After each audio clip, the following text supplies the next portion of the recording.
el portugués. Se le conoce esta forma a la época comprendida entre 1876 y 1930, que aprovechó más de 30 años de la presidencia de México. Su mandato comenzó cuando pudo derrotar el poder tras un tiempo puramente militar al después de lo que en ese momento estaba en la presidencia. ¿Qué es el portugués? Se le conoce esta forma a la época comprendida entre 1876 y 1930.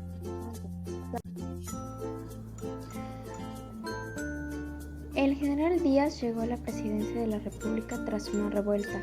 Su triunfo significó la derrota de los principios definidos por Juárez y Lerdo, de que fuera el voto público el factor y elevar el poder a los ciudadanos y no el pronunciamiento militar el que les dirá el mando.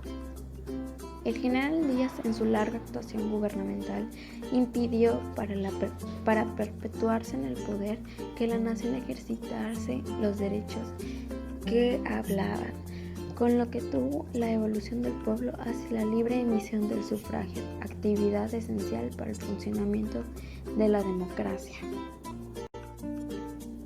El general Díaz, para cumplir con el plan de Tuxtepec, que lo llevó al poder, promovió la reforma constitucional que prohibió la reelección del presidente de la República y de gobernadores de los estados.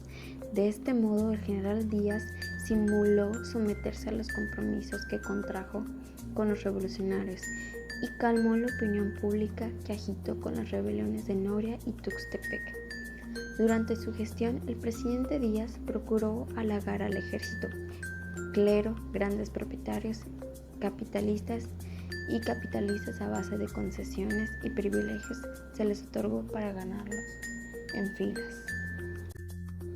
Échale un vistazo a estos datos curiosos. ¿Sabías que Porfirio Díaz mandó a poner la primera línea del teléfono que existe en la República Mexicana, que se tendió entre el Castillo de Chapultepec y el Palacio Nacional de 1878?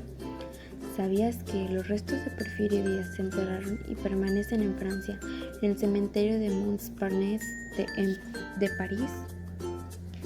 ¿Sabías que Porfirio Díaz se casó con su sobrina Delfina Díaz? ¿Sabías que Porfirio Díaz peleó en la batalla del 5 de mayo? ¿Sabías que Porfirio Díaz peleó con Santa Anna siendo parte del ejército?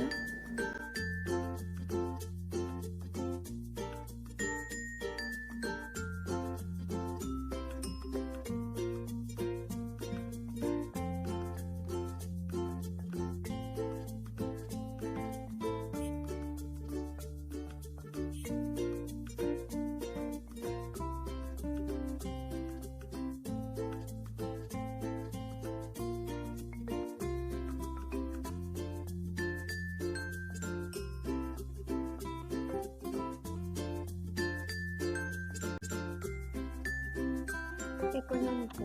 Por este lado, se permitió extraer la inversión extranjera. La economía nacional presentó rápido. Las guerras internas tan frecuentes, al arrancar a los niños de sus hogares para llevarlos al campo de combate, produjeron la desaprobación de los centros rurales y urbanos, así como el abandono de la naciente agricultura y de la minería. Mientras las nacionales tienen la estructura de producción llamada hacienda.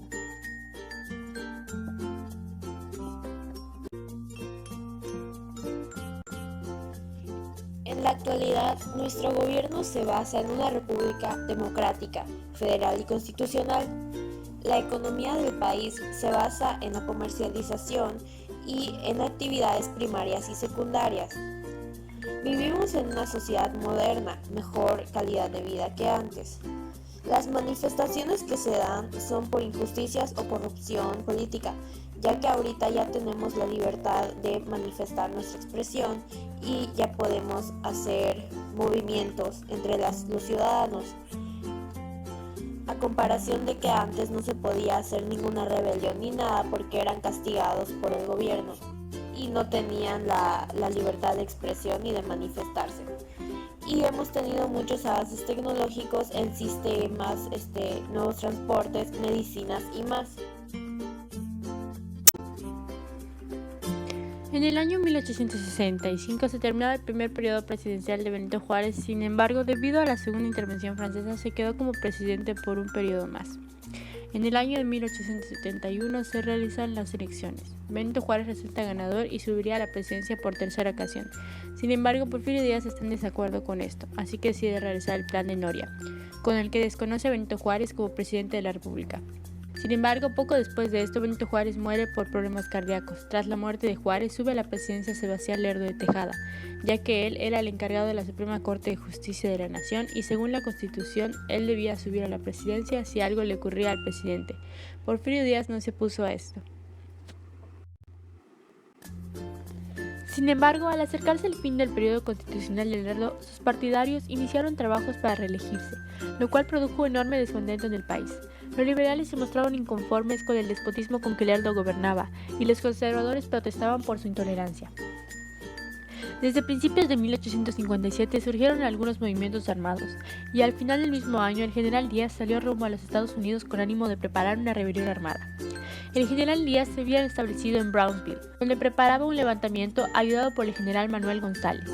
A mediados de marzo de 1857 cruzó la frontera y publicó un manifiesto revolucionario en Palo Blanco, reformando el Plan de Tuxtepec, en el que se admitía como leyes supremas a la Constitución de 1857 y las leyes de reforma, pero se reprimía al Senado y se proclamaba el principio de no reelección y se desconocía el gobierno de Lerdo. Finalmente, en el año de 1877, Porfirio Díaz sube a la presidencia por primera ocasión, dando inicio a esta época conocida como el Porfiriato. Como bien se sabe, en el Porfiriato había personajes involucrados, pero la pregunta es, ¿quién es José Ibers y Manzoni. En 1893, el ordinario de Francia fue nombrado ministro de Hacienda en el gobierno de Porfirio Díaz, cargo que se desempeñó hasta la renuncia de él.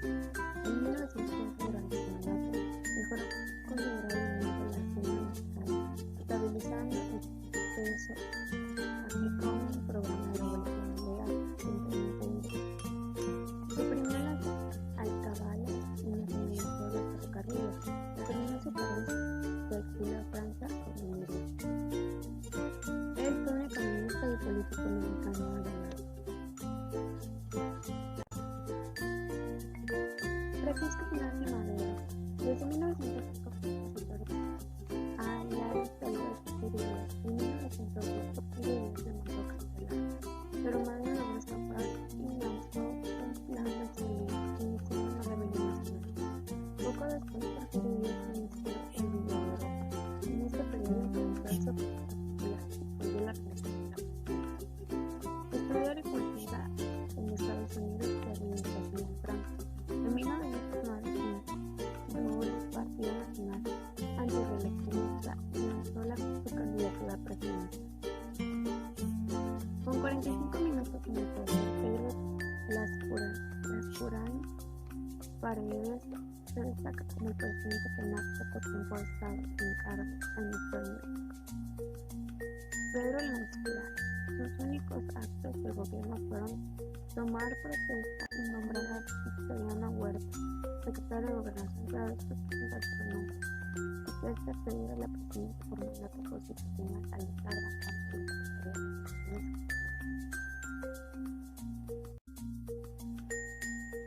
José María Pinto Suárez, al terminar su carrera de Derecho, dirigió el periodo peninsular. Se afilió al Partido Antirreeleccionista, colaborando en la Compañía Príncipe Francisco Madero. Cuando estalló la revolución, fue nombrado gobernador provincial de Yucatán, esto que dejó para marcharlo a Ciudad de México a ocupar la vicepresidencia de la República. Escribió además 2 volúmenes de poesía titulados Melancolía, político y escritor mexicano nacido en Tenosique en 1860. Por otro lado tenemos a Porfirio Díaz, conocido como Porfirio Díaz, fue un militar mexicano que ejerció el cargo de presidente de México en 7 ocasiones, en el cual ocupó la presidencia de México por 30 años, una extensión sin precedentes, cuyo lapso de la historia de México es denominado como Porfiriato, convencido de defensor del progreso.